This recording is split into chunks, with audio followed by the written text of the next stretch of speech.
Today, we're embarking on a truly epic journey, right into the frozen heart of Skyrim. We're going to unpack the rich history of the Nords. You know, a people forged in migration and battle. Right. And their whole identity is just so tied up with this incredible promise of an afterlife.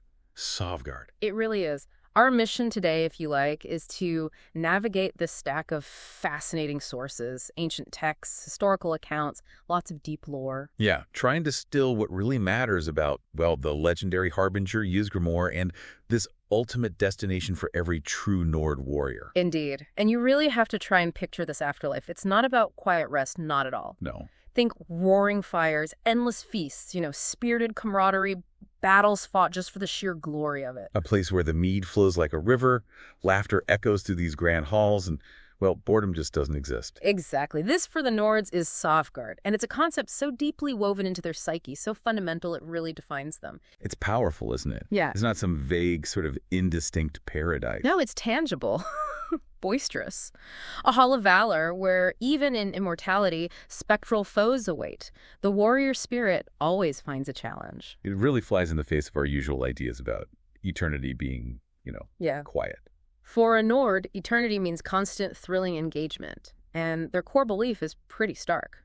A warrior is judged not by the manner in which he lived, but the manner in which he died. Wow. Precisely. This singular focus on an honorable death, met valiantly in battle, is the only accepted path to Shor's Hall, the very heart of Sovngarde. And that belief isn't just like a cultural footnote, is it? Not at all. It profoundly shapes their entire society, their famous martial prowess, their courage facing any threat, no matter how daunting. It's a spiritual anchor, really. Connects them to their past, drives them forward. So how did this incredibly unique culture with such a potent belief system actually come about? Let's dive deep into that journey, starting, well, not in Skyrim, but way further back, to their ancient roots. Okay, so to truly grasp the Nords, we have to begin with their mysterious homeland, Atmora.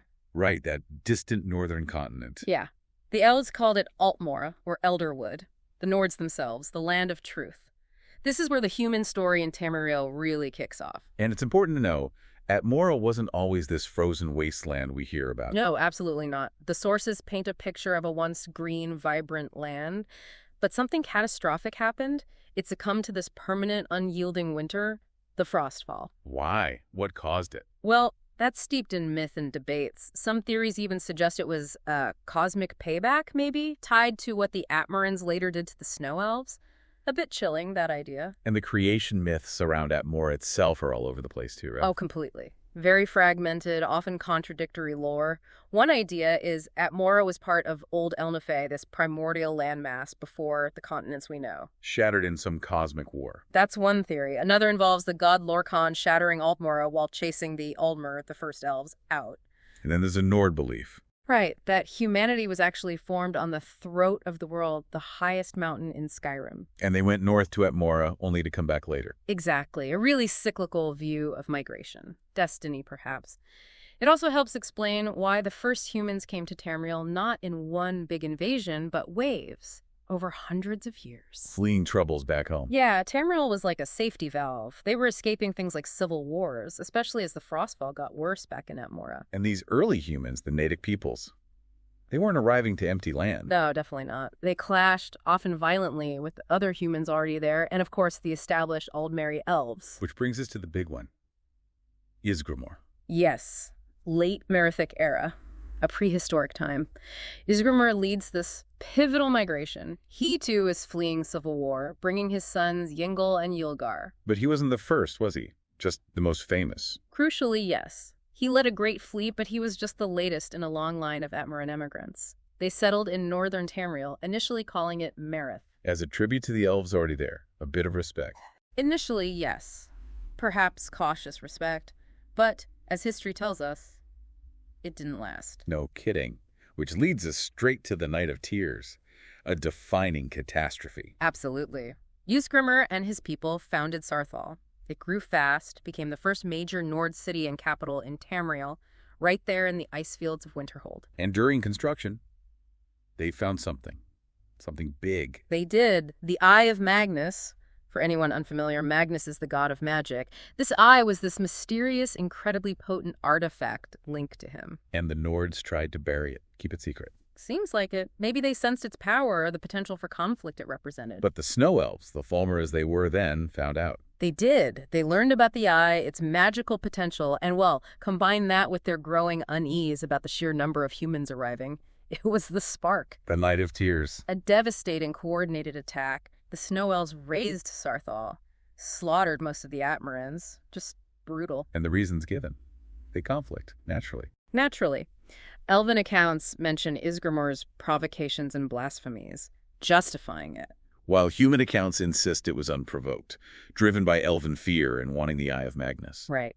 Either way, total devastation for the Nords there. But Ysgramor and his sons survived. Among the very few. Ingall and Ylgar, they fled back to Atmora on the last ship left. And the image. Ysgramor watching Sarthal burn, weeping, tears of pure ebony. Ebony tears. Incredible imagery. And his son, Ingall, the master blacksmith, supposedly collected these tears. And forged Wuthrad. Exactly. The legendary battle axe. Heated the tears with lightning, cooled them in the ocean swell. The story is as mythic as the weapon itself. Wuthrad. Storm's tears. Perfect name. Captures that rage, that sorrow. But before the revenge, he did something else, something foundational. Yes. Yeah. This is key, often overlooked. Before the vengeance quest, he paused. He developed a runic script for Nord speech, based on Elvish principles, funnily enough. Using a quill from a legendary snow goose, Faldrusta. That's the story. Adds that mythic touch. But the act itself, it made him the first human historian, solidified his role beyond warrior. He became the first harbinger, the bringer of words. He gave his people a written history. That's profound. Not just bringing vengeance, but literacy. A shared past, incredible leadership. Okay, so then the call to arms. Then the call, back to Atmora, assembled the legendary 500 companions, the absolute best warriors Atmora had, all burning for revenge. A massive fleet was built. Huge shipyards at Julkerfake, famous ships like Durumzu and, of course, Jorvaskr, captained by Jeek of the River, Ysgramor's childhood friend. And Ingall's ship, the Harak. Tragically lost, caught in this terrible storm, the storm of separation, taken by sea ghosts. Ingall died. Oh man, another layer of grief for Ysgramor before they even landed back in Tamriel. Deeply personal loss fueling that quest. But they landed. Sarket! And the campaign began. Relentless. With Wuthrad leading the charge. Became this legendary weapon of vengeance, almost mythical power against the elves. And they had magical help too. Ozadol, a Nord enchanter. Right. He enchanted their gear. Even made special gauntlets. Potent enchantments on armor, weapons. Special dragonplate gauntlets for Ysgramor's trusted inner circle. Shows that blend of Nord ferocity and arcane power. So, first stop. Retake Sarthal. The first major victory. Ysgramor himself supposedly shot down the snow elf wizard Serenarth with his bow. Turned the tide. They reclaimed their ruined city. But they didn't stop there. No, the campaign exploded outwards. The Circle of Captains decided each crew makes its own legend. Exactly. Jeek of the River and the Jorvaskr crew, they found the Skyforge, this ancient, powerful forge the elves actually feared. So the Nords figured it must be good. Pretty much. Anything the elves feared, worth having, they founded Whiterun right there around it. In Ysgramor's own crew. They settled and built Windhelm, the City of Kings, notably using captured elven slaves in its construction. The campaign spread wide, even to Solstheim. The island off the coast. Site of the Battle of the Mosring. The final stand for the Snow Elves. The sources say the slopes ran red with elf blood. Grim stuff. And the Snow Prince legend from that battle. Gripping, isn't it? This mighty elf warrior on a white horse taking down Nord champions left and right with ice magic seemed unstoppable. Until a 12-year-old girl, Finna. Incredible moment. Saw her mother killed, hurled her mother's sword in rage, struck the Snow Prince right in the chest, killed him instantly, broke the elven spirit. Wow. What a story. Yeah. And the remaining Snow Elves. Their fate was dark. Very dark. Driven underground. Sought refuge with the Dwemer, their cousins. The technologically advanced dwarves. But it was a trap. The Dwemer enslaved them, twisted them over generations into the blind, feral Falmer we now know in Blackreach. A truly tragic end. Yet Ysgramor showed the Snow Prince some honor. Buried him with treasure. Unexpected, yeah. But without Stalrim, that magical ice reserved for Nords, a small detail, but shows that flicker of warriors' respect amidst the brutality. So these conquests weren't just revenge. They were empire building. Absolutely. They laid the foundation for the first empire of the Nords, solidified their power across Skyrim, and Ysgramor wasn't just fighting elves. Slew hundreds of frost giants, their chieftain Sinmur, defeated a powerful mage named Lodor.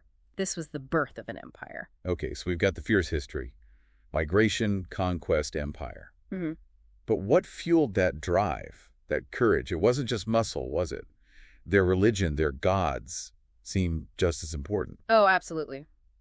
As we shift from history to the spiritual side, it's clear the Nords' devout, often grim, religious beliefs are just as foundational as their warrior ways. Their gods aren't distant figures, they're active influences on honor, destiny, daily life. And their faith evolved, right? It wasn't always the pantheon we know. Correct. Started back in Atmora with animal worship. The hawk, wolf, snake, moth, owl, whale, bear, fox, and preeminently the dragon. And these spirits sort of solidified into the gods. Over time, yes. Personified into the Nordic pantheon. And at the absolute heart of it, sure. The fox.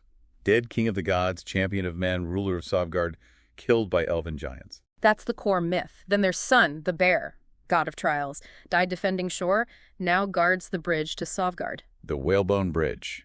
And Kine, the hawk. Goddess of the storm, shore's widow, mother of the Nords, credited with gifting them the Thuum, the voice. A kiss at the end, Duke. guiding souls to Sovngarde. That's quite poetic. It really is. Links the sky, the breath, the soul's journey, other key figures. Mara, the she-wolf, goddess of love. Junal, the owl, god of wisdom, runes. The Stoon, the whale, Oh. taught them to take prisoners. Practical. Huh. Yes. And Dibella, the moth, goddess of beauty, art, surprisingly prominent for such a martial culture. And Orki, the snake, Yeah. a testing god. Yeah, more of a figure to be wary of. A trickster type who challenges mortals, hints at a more complex relationship with some deities. And while the imperial divines exist in modern Skyrim, The 9 gods worshipped elsewhere. right, the old ways, like the Scowl practice on Solstheim, nature worship, that still persists. Deep roots. Now, the dragon cult. That was huge in ancient Nord history. Immense. Merethic era. Before the First Empire really got going, dragon priests held incredible power, almost like kings. They were the link to the dragon god kings. But there was a difference between Atmora and Tamriel. Crucial difference. In Atmora, sources suggest they were relatively benign. Demanded tribute, set laws, kept peace. But in Tamriel, tyrannical. Made humans practically slaves. And these priests weren't just praying. They were powerful mages, had the Thuum, wore masks. Exactly. Powerful magic users could shout like dragons, wore these enchanted masks that seemed to defy time itself. Immense power. But tyranny breeds rebellion, the Dragon War. A massive uprising. And the fascinating part, some dragons turned against their own kind. Taught Nords the Thuum, gave them the weapon to win. Incredible. The dragon's own gift used against them. Turned the tide completely. The dragons were eventually beaten, fled, hid away. The dragon cult marginalized, its temples crumbled, became a dark memory. And this paved the way for the Nords' connection to breath and voice, believing it's their vital essence. Precisely. The Thuum, the shout, became this sacred gift from Kine, allowed certain individuals, the tongues, to channel their essence for amazing feats. Like shattering walls or inspiring armies. And this gift is preserved today by the Greybeards, the masters up on High Hrothgar. On the throat of the world, following the way of the voice. Right. Strict code. Only use the Thuum for true need. Monumental purposes. But the ultimate figure connected to the Thuum, the Dragonborn. Born with the soul of a dragon, can absorb their souls, learn shouts incredibly fast. Commands huge respect. Seen as the epitome of a Nord hero. Divinely favored, powerful. Okay, so with all this focus on battle, dying honorably, it all leads to one place. Sovngarde. Let's paint that picture. The journey there. It begins when you cross from life. Into the shadowed vale. Ethereal, chillingly beautiful, path lined with giant mammoth tusks, huge cowled statues, all under this eternal red sunset. And then you meet Sun. Guardian of the Whalebone Bridge, god of trials, you have to prove your strength, your worth. Fight him to get into Shore's Hall. He has spirit wolves helping him too. Claw Thanes. That's right, it's the ultimate test. Even in death, a Nord has to prove their valor. No easy pass. And inside Shore's Hall, what's it like? A gigantic feasting hall, eternal revelry, no gloom, no shadows, just heroes celebrating forever. Picture a huge central fire pit, roasting oxen, long tables overflowing with golden plates, endless mead. Separate areas for feasting and sparring. Exactly. Feasting wing, sparring wing, no chance of boredom, ever. And the heroes there, the legends. The biggest names. Erlund, Felder the Old, Gormalaith Goldenhild, Heckin One-Eye, Jurgen Windcaller, Olaf One-Eye, Ulfgar the Unending. And Ysgramor himself, of course. Hall of Famer. Traded war stories with the greatest Nords ever. You can see why it's such a powerful motivator. Absolutely. Now, entry is generally for true Nords and their loyal beasts who die valiantly in battle. Cowardice denies you entry. Simple as that. Reinforces the whole warrior culture. But there are exceptions. Intriguing ones. Yes. Like Jürgen Windcaller, founder of the pacifist way of the voice. Or Sovngarde, a bard executed for his songs they still got in. Suggest honor might be broader than just dying in combat. It implies that, yeah, honor in different forms, even outside the battlefield. What about non-Nords? This is fascinating. Sources tell of companions, harbingers like Sirach the Lofty, a Red Guard, and Henentir the Outsider, an elf. They also made it to Shor's Hall. Through their honor, their commitment to Nord ideals. Seems so. It really challenges assumptions about race. Suggests the Nord spirit isn't just about blood. Powerful. But some are explicitly denied, like anthropes. Right? Werewolves. Claimed by Hercene for his hunting grounds, a different afterlife plane. Also the soulless, or maybe those buried deep in Blackreach. Their path might be blocked. Okay, this leads us to maybe the most complex figure in Nord myth, King Wulfharth. Ah, yes, the Ash King. Known by so many titles. Ysmir, Dragon of the North, Shor's Tongue, Kind's Son. His story isn't straightforward. It's death, rebirth, betrayal, cycles. Embodies the contradictions in Nord identity. The Ash King. Sounds intense. He was at Morroborn, reinstated the old Nord gods, destroyed Alessian temples. Very zealous about it. And his Thuum. So powerful, he couldn't even swear an oath out loud. Scribes had to write it down or his voice would shatter things. His first death, tied to Orki and Elduin. A wild story from the 5 songs of King Wulfharth. Orki, the death god, steals years from the Nords. Summons Alduin, the Time Eater, who eats nearly every Nord down to age 6. Terrifying. Utterly horrific, threatened their whole society, and it was the boy Wulfharth, also aged down, who pleaded to Shor. Shor's ghost fights Alduin on the spirit plane. That's the legend. Shor wins, ruins Orki's folk, the Orcs. Wulfharth watches this cosmic battle. And learns the new Thuum, the one with the funny name. Yes. What happens when you shake the dragon just so?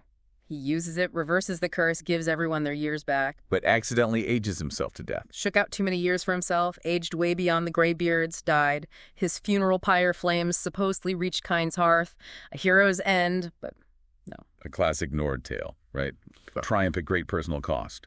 Gods involved. Yeah. Mortal limits. Yeah. Perfectly put.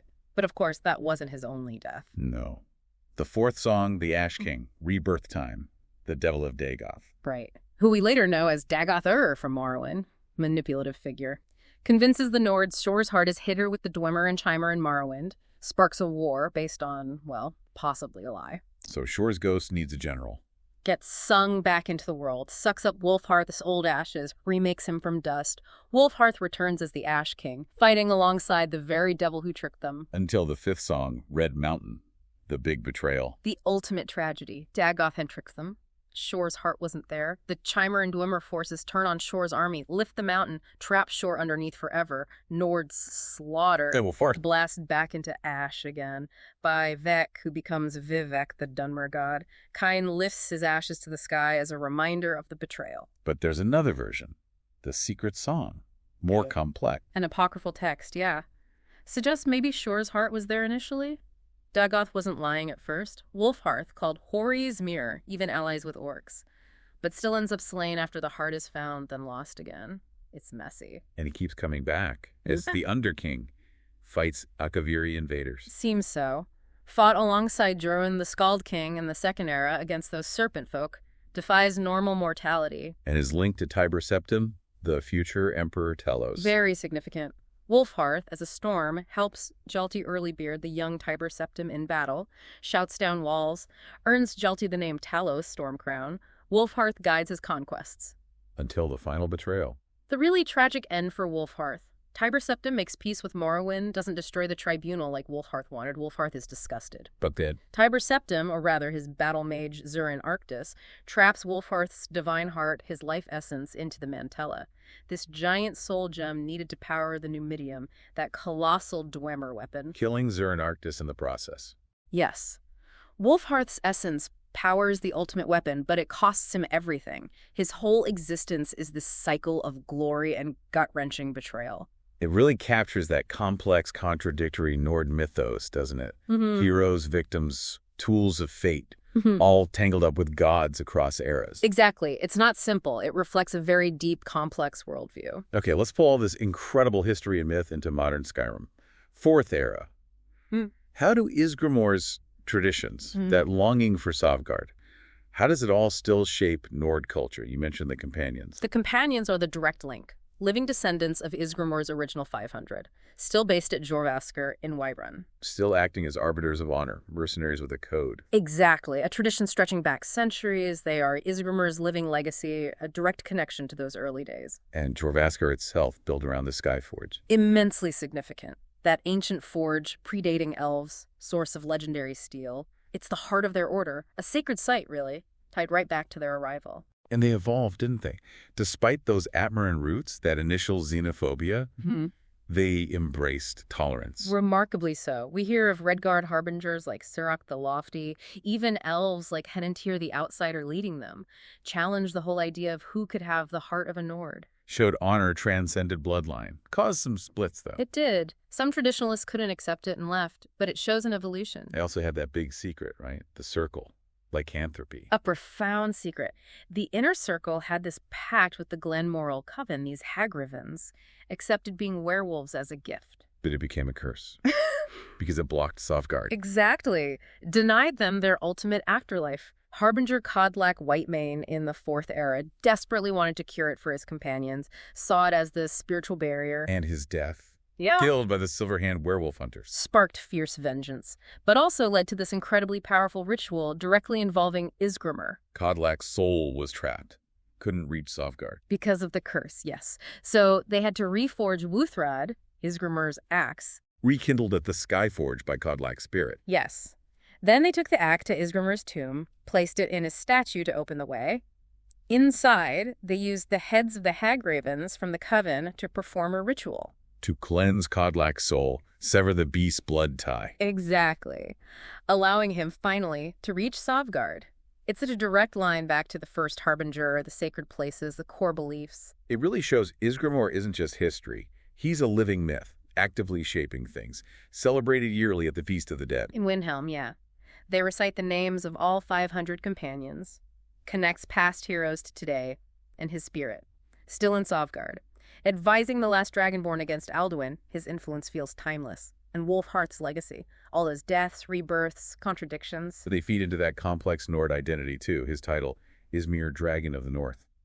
It's not just his. No, it's a mantle passed down, connects heroes across ages. Pelennor Whitestrake, Tiber Septim, the last Dragonborn, shows this lineage of powerful, maybe divinely chosen figures. Mythology creating this web of heroism through time. And ultimately, all this history, myth, tradition, it circles back to Sovngarde, that unwavering gaze towards the afterlife. It continues to define Nord culture, makes cowardice the absolute worst failing, fuels that warrior spirit in everything they do. Which made Alduin's return in the Fourth Era so devastating. Absolutely. It wasn't just a threat to the world, Nirn. It was a direct assault on Sovngarde itself. Alduin was literally ensnaring the realm in mist, feasting on the souls of the dead Nords. Attacking their spiritual core, their ancestors' peace. Terrifying for them. But they fought back, the last Dragonborn's journey into Sovngarde. Passing Sun's trial, rallying the ancient heroes, Gormlaith, Feldir, Hakon. To face Alduin, their victory cleansed Sovngarde, restored its peace, safeguarded that ultimate promise. So even though some in the Fourth Era might see Sovngarde as just a myth, its enduring power shapes Nord identity. That whole confrontation with Alduin proved the old stories still matter, profoundly. They inform daily life, belief, echo through generations. It's more than a place. It's a way of life, a way of death, a cultural touchstone, still relevant. So let's bring it all home. Ysgramor, harbinger, historian, leader. He fundamentally shaped Nord history through migration, vengeance, founding the companions. His legacy bridges millennia right to today. Absolutely. And at the very heart of it all, Sovngarde. Shor's Hall of Valor, not just a myth, but the driving force, the promise that dictates Nord honor, courage, sacrifice, makes their lives and deaths meaningful. And those complex figures like Wolfhearth, their tangled stories of death, rebirth, betrayal. They show us the deep, sometimes contradictory fabric of Nord identity, the blurred lines between history and myth that shape how they see the world. Right. So maybe the final thought for you to consider is this.